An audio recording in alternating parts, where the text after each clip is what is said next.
By the time my son's plane touched down and the paradise I had paid for his inheritance had already vanished. He didn't know it yet, of course. He was likely leaning back in his first-class seat, sipping champagne, believing his plan had worked perfectly. What he failed to understand is that while he was flying at 30,000 feet, I was on the ground making a phone call that would change the entire foundation of his world, a foundation that I had built and that I was now about to tear down. Before I tell you about that phone call, you need to understand the scene of the crime. It wasn't some dark alley or a soulless corporate boardroom. It happened under the painfully bright fluorescent lights of JFK International Airport. The air was thick with the hum of manufactured optimism, a chaotic symphony of rolling suitcases, final boarding calls, and the tearful goodbyes of strangers. For everyone else, it was a place of departures, of new beginnings. For me, it was an ending. I stood beside a mountain of brand new expensive luggage, the scent of fresh plastic and designer leather still clinging to the handles. My son Jamal had insisted on it. "We need to travel in style, Dad," he'd said, with a wide, bright smile a week earlier. That smile had cost me $5,000 before we even left the house. He was 42 years old, but he had the financial discipline of a teenager with a stolen credit card. His wife Simone was fluttering around their two children, her voice a little too high, a little too cheerful. She adjusted our grandson Leo's collar for the third time, a gesture meant to look motherly, but her eyes kept darting towards the first-class check-in counter. Her priorities were clear. The entire trip was my gift to them, a $30,000 five-star Hawaiian dream. I had pictured this moment for months, imagined the joy on my grandchildren's faces as they saw the ocean for the first time.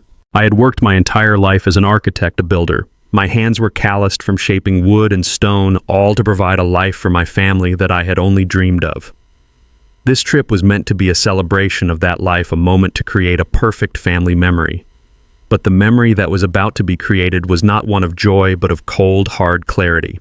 The moment arrived quietly, without any drama. It was delivered by a polite, uniformed airline agent who couldn't look me in the eye. We were at the counter, the kids buzzing with excitement. The agent scanned Jamal's passport, then Simone's, then the children's. Then she looked at me. "And your name, sir?" "Elijah Vance," I said. She tapped on her keyboard for a long moment. Her polite smile faltered. "I'm sorry, sir," she said, her voice soft. "I have the rest of your party here, but there is no ticket in our system under the name Elijah Vance." I felt a moment of simple confusion. A mistake, surely. I looked at Jamal, expecting him to laugh it off, to pull out his phone and fix the simple error. But he didn't. He just stared at the agent, a flicker of something ugly passing through his eyes before he masked it with a sigh of feigned frustration. "Oh, right," he said, his voice casual, as if he were admitting he forgot to buy milk at the grocery store. "Dad, I'm so sorry. With everything going on, I completely forgot to book your ticket." The words hung in the sterile airport air. Forgot. He forgot. Simone shot him a sharp look, not of concern for me, but of annoyance. She tapped her designer watch impatiently. The airline agent suddenly looked very busy with her computer screen, trying to disappear. My grandchildren, bless their innocent hearts, were the only ones who seemed to notice the shift. My granddaughter Maya looked up at me, her brow furrowed. "Grandpa, you're not coming with us?" Before I could answer, Jamal put his hand on my arm. It wasn't a gesture of comfort. It was a gesture of dismissal. "Look, Dad," he said, his voice low and urgent. "We're going to miss our flight. There's nothing we can do right now. Why don't you just grab a cab and head home? We'll call you when we land." And that was it. No apology, no scramble to fix the mistake. Just a simple, cold instruction: go home. He turned his back on me and herded his family towards the security gate. I stood there frozen, watching them go, watching the new luggage I paid for disappear into the crowd, watching my grandchildren look back at me with confused, sad eyes before Simone pulled them along. I was left alone. A 72-year-old man standing in the middle of an airport abandoned by his own son. As I watched them merge with the sea of travelers, the final pieces of a very ugly puzzle clicked into place in my mind. The constant questions about the family trust, the failed business ventures I always had to bail out, the lifestyle that far exceeded their income. It wasn't a mistake. It was a plan. This was their way of getting the vacation they wanted without the inconvenience of having me there. He told me to go home. He said it so easily. What he didn't understand is that home is where a man builds his life. It's where he keeps his records, his blueprints, his memories, and it's where he keeps the phone number of a very good lawyer. As I turned to leave the terminal, the shock began to recede, replaced by a cold, hard resolve. My son was about to learn the most important lesson I had ever failed to teach him. You do not disrespect the builder of the house you plan to inherit.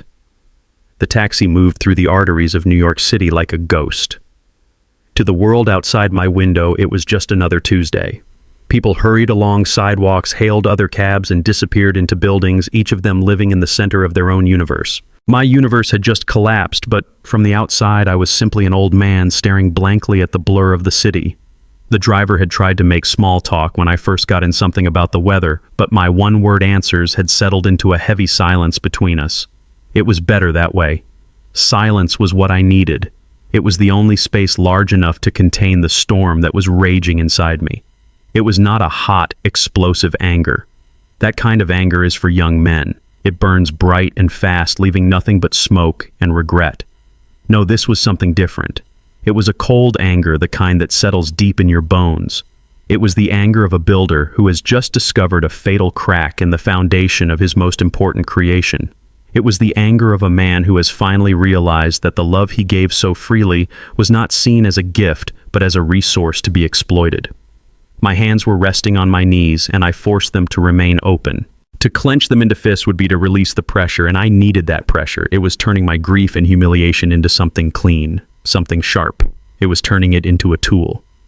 I reached into my coat pocket and pulled out my phone. The screen lit up, illuminating my face in the dim light of the cab. My reflection looked back at me, a tired 72-year-old man. But my eyes told a different story. They were not the eyes of a victim. They were the eyes of a strategist. I swiped the screen open, my thumb moving with a purpose it had not felt in years. I scrolled past the names of my grandchildren, past my niece Amara, past old friends and colleagues. Each name was a reminder of a life filled with connection and trust. But I was not looking for comfort. I was looking for a weapon. My thumb stopped on a name, Henderson David, my lawyer for over 30 years. He had helped me draw up the plans for my business, helped me and my dear Eleanor write our wills, and helped me create the very trust that was now at the center of this betrayal. As my thumb hovered over the call button, the image of his name dissolved and the quiet of the taxi was replaced by the noise of a memory. It was 3 months ago. We were all at a celebratory dinner at a fine restaurant in Manhattan. The occasion was Jamal and Simone finally clearing their credit card debt, a debt I had cleared for them with a check for $75,000. I had considered it an investment in their stability and my grandchildren's future. Simone was laughing, a loud, theatrical sound that always seemed designed to draw attention. She raised her hand to her throat, her fingers splayed dramatically against her collarbone. "Elijah, you are just too good to us," she said, her voice dripping with false gratitude. "Look what Jamal surprised me with. A little something to celebrate being debt-free." Around her neck was a diamond necklace. It wasn't a subtle piece. It was a river of light, a constellation of stones that glittered under the restaurant's soft lighting, shamelessly broadcasting its expense. I remembered the feeling that washed over me in that moment. It was a sour, unsettling feeling in the pit of my stomach. I saw Jamal watching me, a guarded look in his eyes, waiting for my reaction. I had pushed the feeling down, of course. I had smiled and told her it was beautiful. I had told myself that I was being cynical, that I should be happy for them. I had chosen to believe the lie because the truth was too painful to confront. The truth was that my generosity was not building them a better future. It was just funding a more luxurious present. The memory vanished as quickly as it came, leaving the cold truth in its wake. The necklace was not a celebration. It was a trophy. It was proof that they had played me and won. And in the quiet of the taxi, I finally allowed myself to feel the full, unvarnished shame of being a fool. That shame was the final ingredient I needed. My thumb, steady and certain, pressed the call button. The phone rang twice before Henderson picked up. "Elijah," he said, his voice warm and professional. "Is everything all right?" "David," I replied, and I was surprised by the calmness in my own voice. It was as if I were discussing a blueprint, a simple matter of lines and calculations. "I need you to do something for me." "Of course. Anything." I took a breath. "I need you to freeze Jamal's access to the Eleanor Vance family trust." There was a moment of stunned silence on the other end of the line. I could picture him in his office, leaning forward in his chair, his brow furrowed. "Freeze his access, Elijah. That's a significant step. Are you sure?" "Yes," I said. There was no hesitation. "Immediately. And David, the timing is crucial. I want the official notification email to be delivered to his inbox at the exact moment his plane lands in Honolulu. Another pause, longer this time. I knew what he was thinking. He was calculating the legalities, the consequences. But he was also my friend, and he could hear the unbending resolve in my voice. "Consider it done, Elijah," he said finally, his tone shifting from surprise to quiet support. "I'll handle it personally." "Thank you, David," I said, and ended the call. I placed the phone back in my pocket. The first stone had been laid. The first move in a game my son didn't even know he was playing had been made. The taxi pulled up to the curb in front of my quiet, empty house. It looked exactly the same as when I had left it that morning, but everything had changed. I was no longer just the owner of the house. I was its fortress, and the siege was about to begin. The heavy oak door of my study closed behind me with a soft, familiar click. This room was not just an office, it was a sanctuary, a museum of our shared years, mine and Eleanor's. The air here smelled different from the rest of the house. It smelled of old books, lemon oil polish, and the faint sweet scent of the dried roses Eleanor had kept in a vase on the mantelpiece. I ran my hand along the back of her favorite leather armchair, its surface worn smooth by decades of use. My gaze drifted across the walls lined with shelves holding not just books, but the architecture of our life.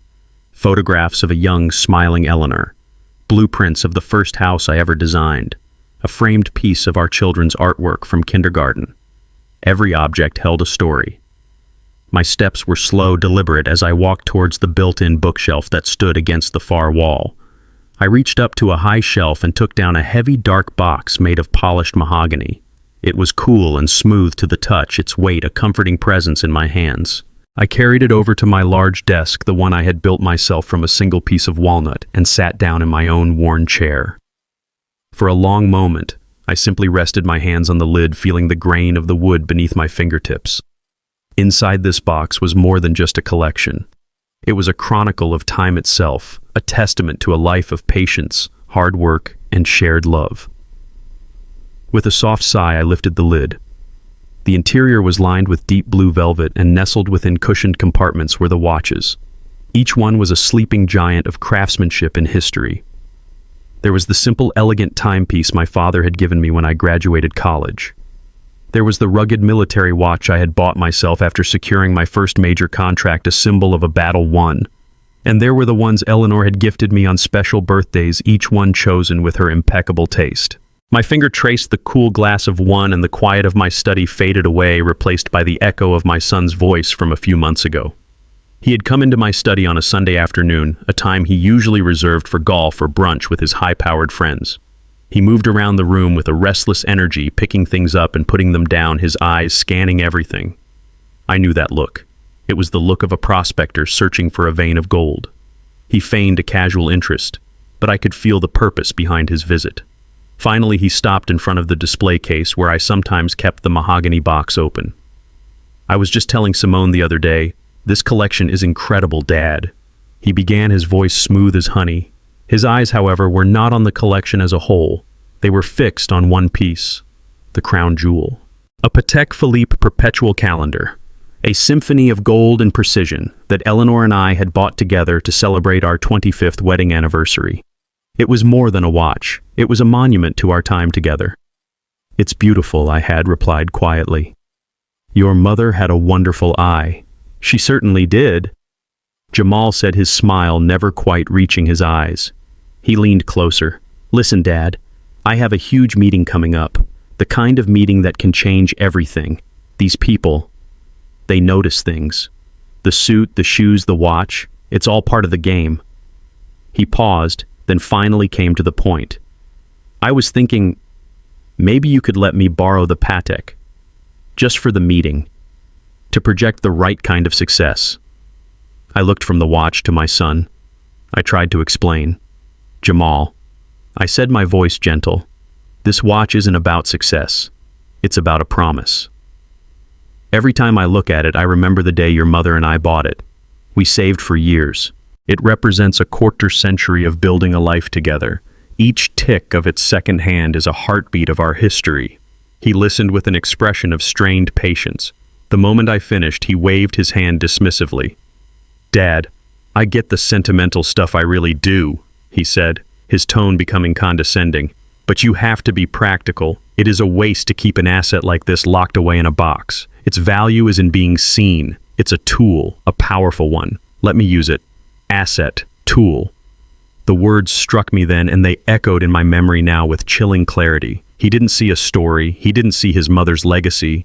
He saw an object with a price tag, an instrument for his own ambition. I had told him no as gently as I could. I told him it was too precious, too full of meaning to be used as a prop. He hadn't argued. He had just smiled that tight, controlled smile, and I saw a flicker of cold calculation in his eyes.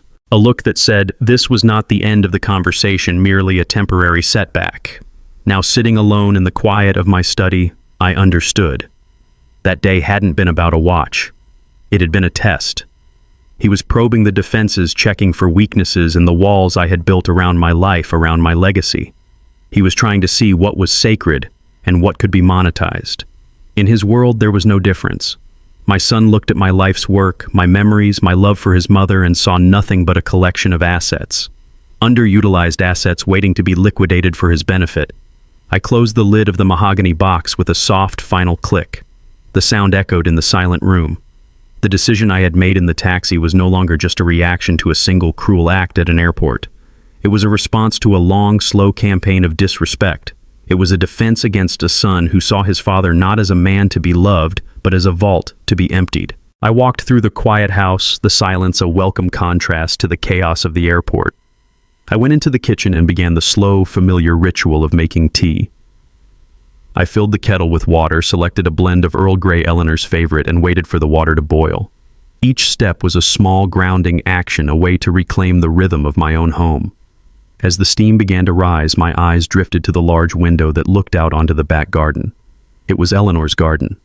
She had designed it herself, planting the rose bushes that now climbed the old stone wall and placing the simple wooden bench under the shade of the large oak tree. It was a place of honest beauty, a testament to her patience and love. Everything in it was real. The kettle whistled, pulling me from my thoughts. I poured the hot water into my favorite mug, the one Maya had painted for me years ago, and carried it to the sunroom, the small glass-enclosed space that offered the best view of the garden. The sight of the blooming roses, each one a product of genuine care, brought to mind a time when this house had been filled with a very different kind of performance. A performance of calculated desperation staged by my daughter-in-law about a year ago. The memory arrived uninvited, as clear as the view through the window. She had arrived on a Tuesday afternoon unannounced. I found her on my doorstep, her face a mess of tear-streaked makeup, her hands trembling. She looked utterly broken. I ushered her inside, my heart filled with a paternal concern that I now realized she had expertly engineered. She collapsed onto the living room sofa, her sobs shaking her entire body. I sat beside her, waiting patiently for her to speak. "It's all gone, Elijah," she finally whispered, her voice choked with manufactured despair. "Everything. It's all falling apart." She then told me a dramatic story about her online fashion boutique, a passion project she had started a year prior. I had always been skeptical of it. It seemed to involve more lunches and photo shoots than actual work, but I had kept my opinions to myself. Now she painted a picture of impending doom. Unpaid suppliers, a crashed website, orders she couldn't fill. The dream, she cried, was turning into a nightmare. "I have a plan to save it," she said, suddenly sitting up. She reached into her expensive handbag and pulled out a sleek, leather-bound folder. "I just need a small injection of capital to get back on my feet." She opened the folder on the coffee table. Inside, there were no spreadsheets, no financial projections, no market analysis. There were just glossy photos of models in expensive clothes and pages filled with vague inspirational quotes about female empowerment and entrepreneurship. It was not a business plan. It was a mood board. As a man who had spent his life reading blueprints, I knew a shoddy design when I saw one. I started to ask the practical questions. "Simone, what's your profit margin on these items? Who are your suppliers? What's your marketing strategy to acquire new customers?" A flicker of annoyance crossed her face before she masked it with a fresh wave of tears. "Oh, Elijah," she sighed, her voice trembling again. "You're thinking like an architect with your lines and numbers. This is about vision, about passion." She leaned forward, her eyes locking onto mine, and delivered the master stroke of her performance. "This isn't just for me," she said, her voice dropping to a conspiratorial whisper. "This is to build a legacy for Leo and Maya, so they can grow up seeing their mother as a strong, successful businesswoman, so I can provide them with the best opportunities in life. I'm doing this for them." And there it was. She had found my weak point, my love for my grandchildren. The builder in me saw the fatal flaws in her design, but the grandfather in me felt the powerful pull of her emotional blackmail. The desire to keep the peace, to be the supportive patriarch, to provide that safety net I had always provided, began to war with my better judgment. In the end, the grandfather won. My hand hesitated as I wrote the check. A voice in the back of my mind screamed at me that I was making a mistake, but I silenced it. I signed my name and handed her a check for a sum of money that was far from small. Her recovery was miraculous. The tears vanished as if on command. Her face lit up with a brilliant, relieved smile as she folded the check and placed it in her purse. "You saved us, Elijah," she declared, hugging me tightly. "You saved everything." The business was never mentioned again, not once. A few weeks passed and I had almost convinced myself that I had done the right thing. Then one evening, I was on my tablet looking at my niece Amara's university architecture blog. A suggested post popped up on the side of the screen. It was Simone's social media profile. Curious, I clicked on it. The page was filled with recent photos. Photos of Simone and a group of her friends on a ski slope laughing, clinking champagne glasses. The background was a luxurious chalet, the kind with soaring wood beams and a private hot tub. The location tag was unmistakable: Aspen, Colorado. The captions were filled with hashtags: "Living my best life," "Aspen Adventures," "Girls Trip." There were photos of them in designer ski outfits, photos of extravagant meals, photos of them shopping in high-end boutiques. I sat there scrolling through the images, a cold, heavy feeling spreading through my chest. The dates on the photos were from the week after I had given her the money. My $75,000 investment had not gone to unpaid suppliers or a new website. It had funded an opulent vacation. I had not saved her business. I had paid for her party. The tea in my mug was cold now. I looked out at Eleanor's garden, at the honest, patient work of her hands, and I felt the full weight of my own foolishness. It wasn't just about the money. I had allowed myself to be manipulated. I had paid to be lied to. This memory, more than any other, removed any shred of doubt about the call I had made to my lawyer. I was not the one destroying my family. I was simply protecting what was left of my legacy from those who had been trying to dismantle it, one lie at a time. For 3 days, there was silence. A deep, profound quiet that settled over my house like a blanket of fresh snow. It was the kind of silence I had not experienced in years, unburdened by the expectation of a phone call or the low-level anxiety of waiting for the next manufactured crisis that would require my financial intervention. I spent those 3 days in my workshop, the place where I have always felt most like myself. The scent of cedar and sawdust filled the air, a clean and honest smell that was a balm to my wounded spirit. Here I was not a father or a banker or a fool. I was a craftsman. My hands, which had signed so many checks, were now doing what they were meant to do. They were creating.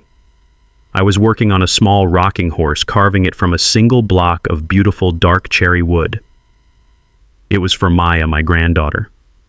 The rhythmic scrape of my hand plane shaving away curls of wood was a form of meditation. Each stroke was a deliberate act of bringing order from chaos, of creating a thing of beauty and function from a raw material. In the steady work, I found a measure of peace.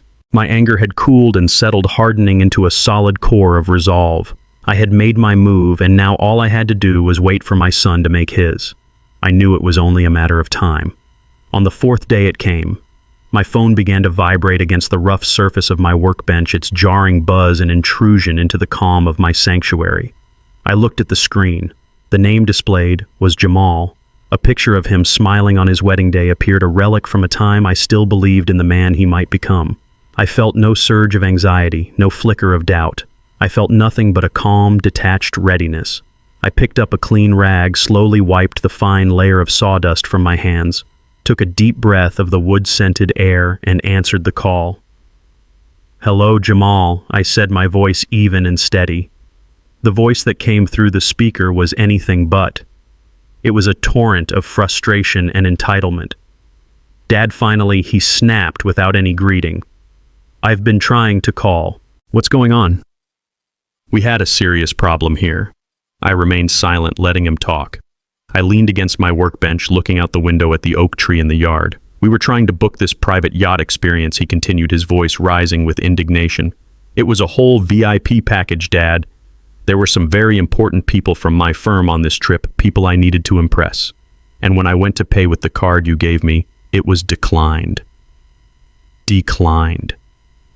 Do you have any idea how embarrassing that was? To stand there in front of everyone while the man runs the card again and again just to shake his head?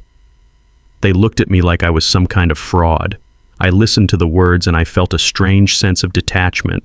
He spoke of embarrassment of being seen as a fraud.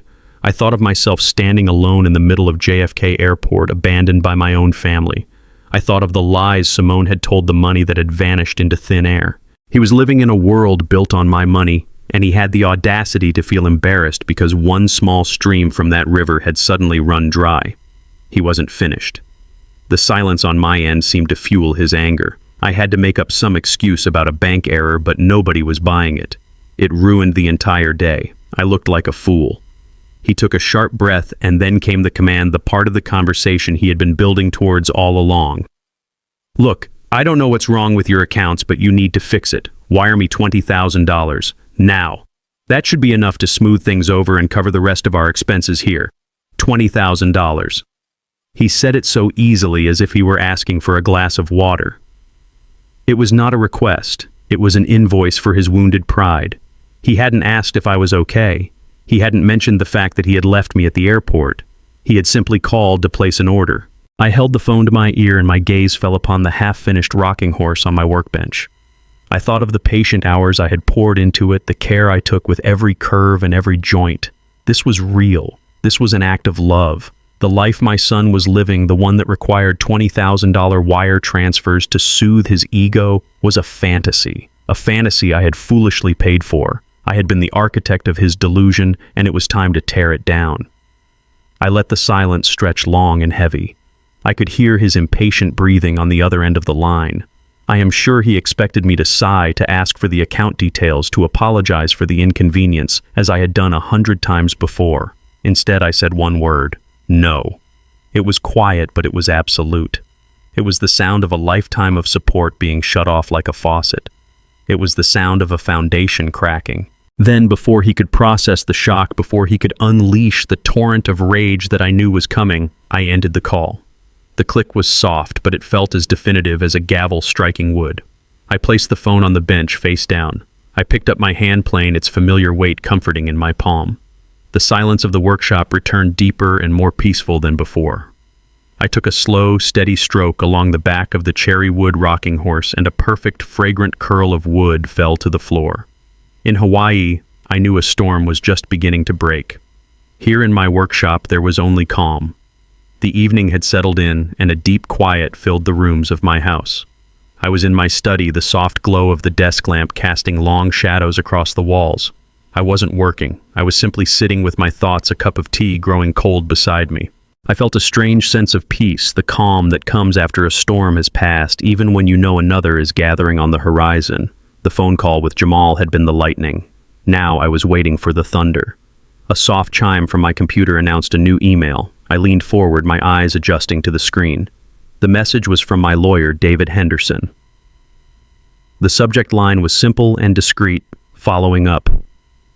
After my call with Jamal, I had asked David to take a closer look at my accounts, to do a more thorough review of the financial channels that connected my life to my son's. I had a feeling that what I knew was only the tip of the iceberg, and the builder in me needed to understand the full extent of the rot in the foundation. David's email was brief. He wrote that my instincts were correct and that he had found something I needed to see. He explained that it was an attachment, an email chain that had been mistakenly forwarded by Jamal's personal assistant in a mass email to a corporate client. The client, who also happened to be a client of David's firm, had recognized the names and forwarded it, thinking it was a matter of professional concern. It was a 1 in a million mistake. It was fate. My hand was steady as I moved the mouse and clicked on the attachment. A new window opened. And there it was.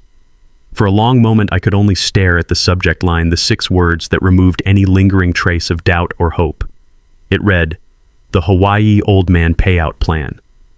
The casual cruelty of it hit me harder than any shout or insult could. I was not Dad. I was not Elijah. I was the old man, a resource, a plan. I read the email, my heart turning to a solid block of ice in my chest. It was a conversation between Jamal and Simone, a detailed step-by-step blueprint of their betrayal. Step 1, Jamal had written, "Ditch the old man at the airport. It's the easiest way to have a real vacation without him watching over our shoulders." Step 2, Simone had replied, "Max out the card on everything we want in the first few days. The yacht package, some serious shopping for me. Let's get it all before he notices anything." Step 3 from Jamal, "Call him midweek, act frustrated about a card error, and demand a wire transfer. He will never say no when he thinks we are in trouble. It's a guaranteed $20,000. I read it once, then I read it again. It was all there. A cold, calculated, premeditated act of emotional and financial theft written in the casual language they might use to plan a dinner party. This was not a mistake. This was not a lapse in judgment. This was who they were. My breathing was slow and even. There was no rage, no fire, just a profound, chilling clarity. The son I had raised, the man I had loved, did not exist anymore. In his place was this stranger, this cold-hearted planner who saw his own father as a mark. I did not delete the email. I did not save it to a hidden folder. I moved my mouse to the top of the screen and clicked the print icon. The whirring of the printer was the only sound in the silent house. It was the sound of the final piece of evidence being prepared for a trial. A warm sheet of paper slid into the tray. I picked it up. I folded it once carefully and placed it in the top drawer of my desk. There would be no more phone calls, no more second chances. There would only be a confrontation. And I now held the only weapon I would ever need. A week is a long time. It is long enough for a dream of paradise to curdle into a nightmare. It is long enough for the consequences of a lifetime of choices to travel across an ocean and come crashing down. I had spent that week in quiet preparation. My house was clean, orderly, and silent. There was no trace of the chaos that had been brewing in my heart. On the final day, I sat in my living room in my favorite armchair, the one that faced the front door. The afternoon sun streamed through the windows, illuminating the dust motes dancing in the air. The house was peaceful, a silent stage waiting for the final act to begin. I was not alone. In the armchair opposite me sat David Henderson, my lawyer. He was a calm, solid presence, a man who dealt in facts, not emotions. He had a simple leather briefcase resting by his feet. We did not speak much. There was nothing left to say, nothing left to plan. Every possibility had been considered, every document prepared. He had asked me one question that morning, his eyes searching mine for any sign of hesitation. "Are you ready for this, Elijah?" And I had answered with the simple, unvarnished truth. "I am." So we sat, two old friends, waiting for the inevitable storm. We heard the car first, a low-budget rental, its engine whining as it pulled into the driveway too fast. A car door slammed with a sound like a gunshot echoing the anger of the person who had swung it. Then another. The scrape of a key in the lock was clumsy and aggressive, followed by the sound of the front door being thrown open, crashing against the interior wall. They stood in the entryway, silhouetted against the bright afternoon light. They did not look like they had just returned from a tropical paradise. There was no sun-kissed glow, no relaxed posture. They looked like they had been through a war. Their expensive vacation clothes were rumpled and creased, a testament to a long and uncomfortable journey in economy class. Jamal's face was a mask of thunderous rage, his jaw tight. Simone's was pinched and pale, her eyes darting around the room filled with a venomous fury. Jamal took 2 steps into the room and threw his carry-on bag onto the polished hardwood floor. It landed with a loud, ugly thud, a deliberate violation of the room's tranquility. His eyes finally locked on me, and the dam of his anger burst. "What did you do?"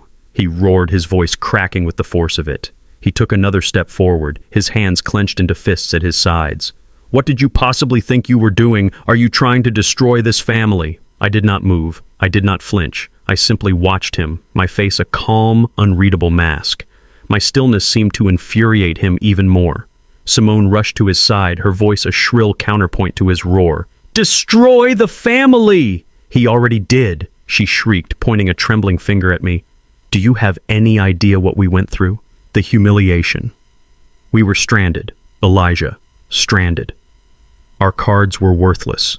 We had to borrow money from friends just to eat, just to get a taxi to a disgusting motel by the airport.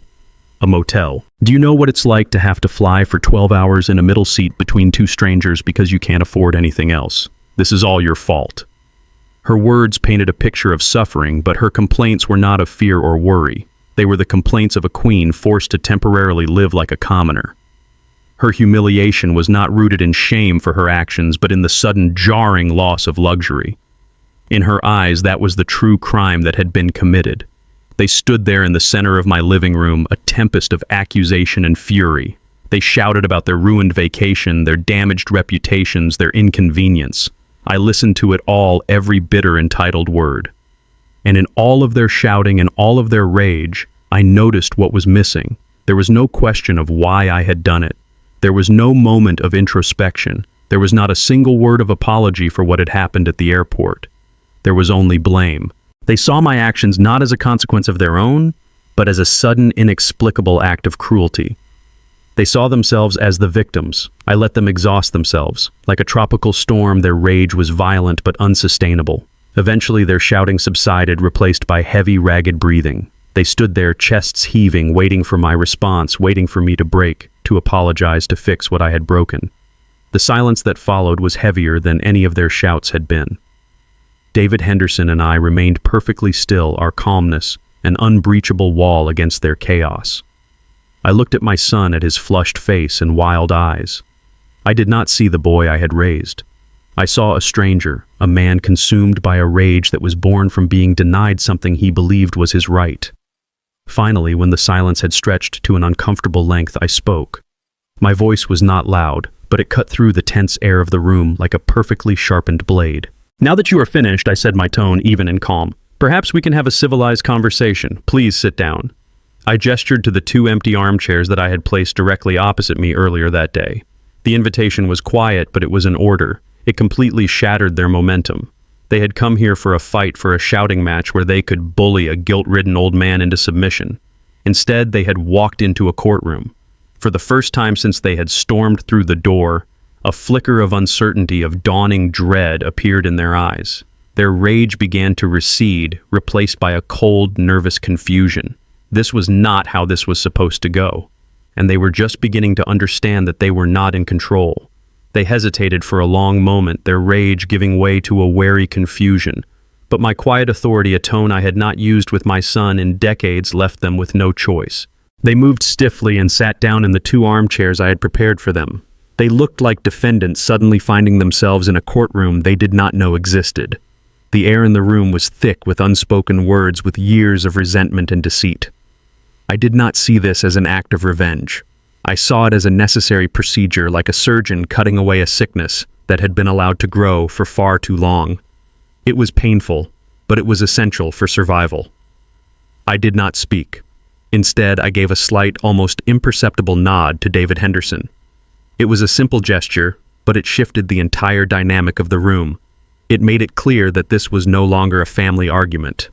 This was a formal accounting. David opened his sleek leather briefcase. The soft clicks of the latches echoed in the silent room, sounding as final as a judge's gavel. He moved with a calm, unhurried professionalism that seemed to suck all the remaining heat and anger out of the air, leaving only a cold, hard reality. He was not here to accuse. He was here to present facts. "Jamal Simone," he began, his voice even and dispassionate. "Elijah has asked me to be here today to review some financial matters." He reached into his briefcase and pulled out a thick stack of papers, placing them on the polished surface of the coffee table between us. "Let's start with the supplementary credit cards. These are the statements for the past 2 years." My eyes scanned the top pages. I saw the names of restaurants I had never heard of, places where a single meal cost more than I used to make in a week. I saw charges from designer boutiques in Paris, London, and Milan. I saw spa days, golf club memberships, and weekend getaways to luxury resorts. It was a map of a life I had funded but had never been a part of. Over the last 24 months, David stated, his voice flat, the total expenditure on these cards, which were intended for emergencies and household expenses, Comes to a little over $180,000. Simone gasped a theatrical sound of disbelief. That's ridiculous, she said, her voice sharp. Many of those were business expenses for Jamal's work. You have to spend money to make money. It's called networking. David didn't even blink. He simply picked up one of the statements and pointed to a line item. A $2,000 purchase at a children's clothing boutique in Paris last spring. Was that for business networking? Mrs. Vance, he asked his question gentle but pointed. Simone's mouth opened then closed. She flushed a deep red and looked away. David then placed another set of documents on the table. It was a simple ledger I had kept myself detailing the larger sums of money I had given them over the years. Next, he said, are the personal loans. $75,000 to clear credit card debt.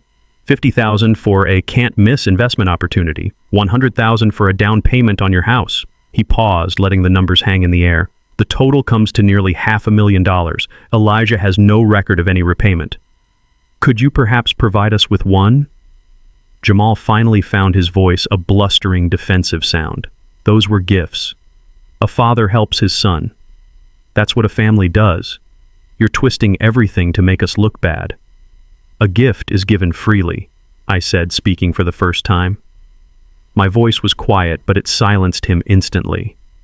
It is not taken under false pretenses. David, taking his cue, slid a single glossy photograph across the table. It was a print of the picture from Simone's social media page, the one of her at the expensive restaurant laughing, her hand held to her throat, displaying the glittering diamond necklace. This photograph, David said, his voice still maddeningly calm, was posted online 3 days after Elijah transferred $75,000 to your account to, and I quote from your email, avoid financial ruin. The necklace has been professionally appraised. Its value is estimated to be around $20,000. Simone stared at the picture of her smiling face as if it were a ghost. She had no words. The evidence was absolute, a perfect snapshot of her deceit. She and Jamal were reeling, their defenses crumbling under the methodical weight of the facts. They had lived for years in a fantasy world where their actions had no consequences. That world was now collapsing around them. I watched the masks of indignation and entitlement fall away from their faces, revealing the raw, ugly greed beneath. There was no remorse in their eyes, only the panicked look of people who have been caught. After David had finished, a deep silence once again filled the room. This was the moment. The foundation of facts had been laid. Now it was time for the final personal accounting. I leaned forward in my chair just a few inches, but it felt like a seismic shift. I looked directly at my son. All of that, I said, my voice low and steady, is the past. Now I want you to talk to me about the $30,000 for the trip to Hawaii. I held his gaze, refusing to let him look away. Tell me about my airplane ticket. Tell me why you left me standing in that airport. Look me in the eye, Jamal, and explain it to me. My question was not about money. It was about respect. It was about love. It was about the final, most painful betrayal of all. And it was the one question they could not answer. They just sat there, trapped in the wreckage of their own lies, their stunned silence the most damning confession of all. Jamal stared at me, his eyes wide with a desperate, cornered panic. The mountain of evidence presented by David Henderson was unassailable, yet he still tried to cling to the wreckage of his lies. It was a misunderstanding. He stammered the words, sounding hollow and pathetic in the quiet room. A series of terrible misunderstandings. We can fix this, Dad. It's not what it looks like. I looked at my son, at the man who stood before me, and I felt a profound and weary sadness. He had been given every opportunity to tell the truth, to show a sliver of remorse. Instead, he chose to insult my intelligence one last time. It was time to end the performance. I did not raise my voice. I did not argue. I simply reached for the small black remote control sitting on the coffee table. It was a simple, quiet action, but it captured their full attention. I aimed it at the large, dark television screen mounted on the wall and pressed a single button. The screen flickered to life, not with a news channel or a movie, but with the stark white background of a familiar document. An email. It was magnified to fill the entire 75-inch screen, each word clear and damning. And at the very top, in a bold, unforgiving font, was the subject line that sealed their fate. The Hawaii Old Man Payout Plan. A collective gasp escaped from Simone. The silence in the room became absolute, a heavy, suffocating blanket. I watched as every last drop of color drained from their faces. It was one thing to hear their actions described. It was another to see their own cynical, cruel words displayed like a headline, an undeniable monument to their betrayal. Their lies had nowhere left to hide. The sight of his own treachery so clinically displayed finally broke something inside Jamal. The last vestige of his composure shattered, and a raw, primal rage took its place. The desperate boy replaced the calculating man. He lunged forward, his face contorted in a mask of pure fury, his target no longer the argument but me. "You old fool," he screamed, his voice thick with hate. "You'll regret this." He never reached me. In a swift, silent motion, two men in simple, dark suits stepped out from the adjoining study where they had been waiting. They were not large, intimidating men, but their movements were calm, efficient, and professional. One of them simply placed a firm hand on Jamal's chest, stopping his forward momentum instantly. It was like watching a wave crash against a rock. Jamal struggled for a second, his rage useless against their quiet strength, before he was gently but firmly pushed back. Simone let out a terrified sob. The sight of these strangers, the realization of how carefully I had planned this moment, finally conveyed the gravity of the situation to her. David Henderson rose slowly to his feet, his calm demeanor never wavering. He looked at Jamal and Simone, not with anger but with a cool, professional finality. He spoke, and his words were the final verdict in this trial. "You have 5 minutes," he said, his voice clear and steady. "You will be escorted upstairs to collect your necessary personal effects. Then you will leave this house. Permanently." That one word, permanently, hung in the air like a death sentence. It was the sound of a door being locked for the last time, the sound of a family being irrevocably broken by the weight of its own greed. The trial was over. 3 weeks had passed since that final ugly confrontation in my living room. 3 weeks of a profound and unnerving silence in a house that was finally, truly my own. Now I sat in the quiet, climate-controlled conference room of David Henderson's law office, high above the bustling streets of Manhattan. The view from the floor-to-ceiling window was spectacular, a sprawling panorama of the city's ambition and resilience. For years, I had felt like I was on the ground, buried under the weight of my family's problems. Today, for the first time, I felt like I could see the whole map of my life from a distance. On the vast mahogany table in front of me lay a thick stack of documents. The paper was heavy, the language dense with legal terms, but the meaning was simple and absolute. This was the end. These papers were the legal instruments that would formally and irrevocably sever the ties that had bound my life, my work, and my legacy to my son Jamal. My phone was on the table beside my hand, face down. Even though it was silent, I could feel the ghosts of the messages that had bombarded it over the past 3 weeks. They had come in predictable waves, a textbook display of a desperate man's emotional decay. The first wave was pure rage. Dozens of messages, each one a digital fist pounding on a door I would never open. "You can't do this to me. I'll get a lawyer, you'll see. You're a bitter old man and you'll die alone." I read them once, my heart steady, and then I deleted them. His anger was a fire, and I refused to give it any more oxygen. Then, after a week of my resolute silence, the second wave began. The tone shifted to a desperate, cloying performance of remorse. "Dad, I am so sorry. I know I messed up. I was under so much pressure. Simone made me do it. We all make mistakes, Dad. That's what family is, for forgiveness. Please, just talk to me. Let's fix this." He even invoked the children, telling me they missed their grandpa, asking how I could be so cruel as to punish them. But his words were hollow. He was sorry he had been caught. He was sorry he was facing consequences. He was not sorry for what he had done. It was the apology of a child who is sorry he is grounded, not sorry that he broke the window. I deleted those messages too.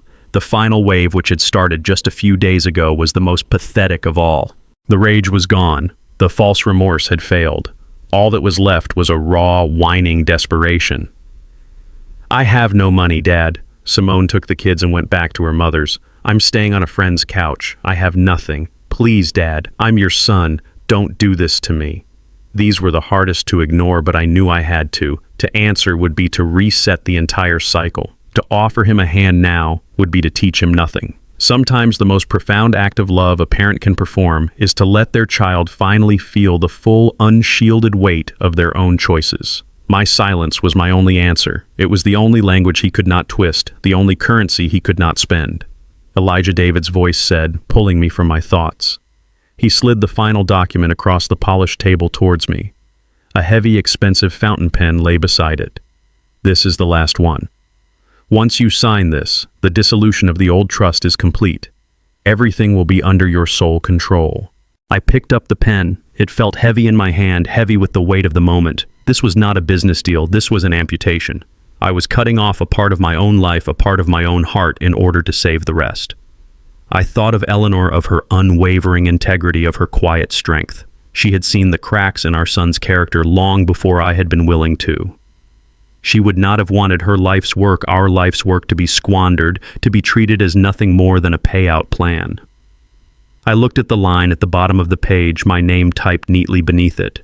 This signature would be the final word in a long, painful story. It was not an act of anger. There was no anger left. It was an act of profound, sorrowful necessity. My hand was firm, my resolve absolute as I signed my name. The ink flowed dark and permanent. It was done. David quietly gathered the documents, placing them into a new folder. A sense of finality settled over the room. I stood up and walked to the window, looking down at the city below. The cars were like blood cells flowing through the arteries of the city, each on its own journey. For the first time in what felt like a lifetime, I felt like I was on my own journey too. The immense weight I had been carrying on my shoulders for years, the burden of my son's expectations, his deceptions, his endless needs, was gone. The feeling that washed over me was not joy, it was not triumph, it was peace. A quiet, deep, and unfamiliar peace. It was the peace of a ship that has finally reached a safe harbor after a long and violent storm. The winds had stopped howling. The waves had ceased to crash. I was no longer waiting for the next crisis, the next lie, the next demand. The future was no longer a threat. It was just a view clear and open and waiting to be built. Months later, I found myself in a place I had not visited in a very long time. I was standing in the sunlit atrium of the School of Architecture at the local university, a soaring space of glass and steel built onto the side of a grand old stone building. The air was filled with the energy of youth and possibility, the quiet murmur of students discussing projects and the scent of drafting paper and fresh coffee. It was a world away from the sterile silence of a law office or the tense atmosphere of my own living room. It was a place where things were being built. It was the perfect place for a new beginning. I was not there as a guest. I was there to create something. On a large table surrounded by the smiling faces of the university's dean and a handful of bright-eyed students lay the final set of documents. But these papers were different from the ones I had signed weeks ago. Those had been instruments of severance, of ending. These were instruments of creation. With the same steady hand, I picked up a pen. But this time the pen did not feel heavy with sorrow. It felt light with purpose. I was signing into existence the Eleanor Vance Foundation. My dear Eleanor had always believed in the power of education. She saw the potential in young people, the raw talent that with a little support could one day build a better world. The family trust that had once been a target for my son's greed was now being reborn. Its considerable assets would no longer be a temptation for one selfish man. Instead, they would become a launching pad for hundreds of talented, deserving young men and women who had the passion to build but lacked the means. The foundation would provide full scholarships, ensuring that the next generation of architects would be defined by their talent, not their wealth. As I signed the last page, a round of warm applause filled the room. The dean shook my hand, but my attention was on a young woman who had been standing quietly to the side, her eyes shining with emotion. My niece Amara. She was in her final year of the architecture program here, already winning awards for her innovative designs. More importantly, she was a kind, respectful, and brilliant young woman who embodied all the values Eleanor and I held dear. I walked over to her and took her hands in mine. "Pra," I said, my voice thick with an emotion I had not felt in years. A foundation needs more than just money. It needs a heart. It needs a vision for the future. I would be honored if you would agree to be on its board of directors to help guide it, to ensure it always stays true to its purpose. Tears welled in her eyes as she squeezed my hands. "Uncle Elijah," she whispered, her voice full of awe and gratitude. I don't know what to say. It would be the greatest honor of my life. I will make you and Aunt Eleanor proud. I promise." In that moment, I understood what it meant to have a true heir. It had nothing to do with bloodline and everything to do with shared values. The family legacy was not dead, it had simply been passed to a deserving steward. Later that evening, back in my quiet study, I thought about the true meaning of the word legacy. For years, I thought my legacy was the money I had accumulated, the business I had built, the assets I would leave behind. My son had believed that too. He saw his inheritance as a prize to be claimed. But a true legacy is not a vault of money you leave for people. It is the foundation of values you leave inside them. It is the respect you earn, the opportunities you create, the integrity you uphold. Jamal had wanted an inheritance. I had chosen to build a legacy. And I finally understood the profound difference. My work was not finished. But for the first time, the work that lay ahead was for me. I opened a book on the great coastal castles of Ghana, the land of my ancestors. I began to trace a journey on a map, not to a five-star resort, but to a place of history, of meaning, of connection. I had spent my entire life building homes for others. Now it was time to explore the foundations of my own story. I looked around my quiet study at the blueprints and the books and the memories. I had faced the ugliest of truths and had come out the other side. The storm was over. The wreckage had been cleared. The site was now prepared for a new construction, the final and most important project of my life, my own peace. The house was no longer a fortress. It was simply a home, and its owner was finally truly free. Betrayal is a fire that burns away illusions, leaving behind the cold, hard truth. Do not fear the ashes, for in them you will find the clarity to rebuild your life on a foundation that can never be shaken again. This newfound clarity is the true inheritance.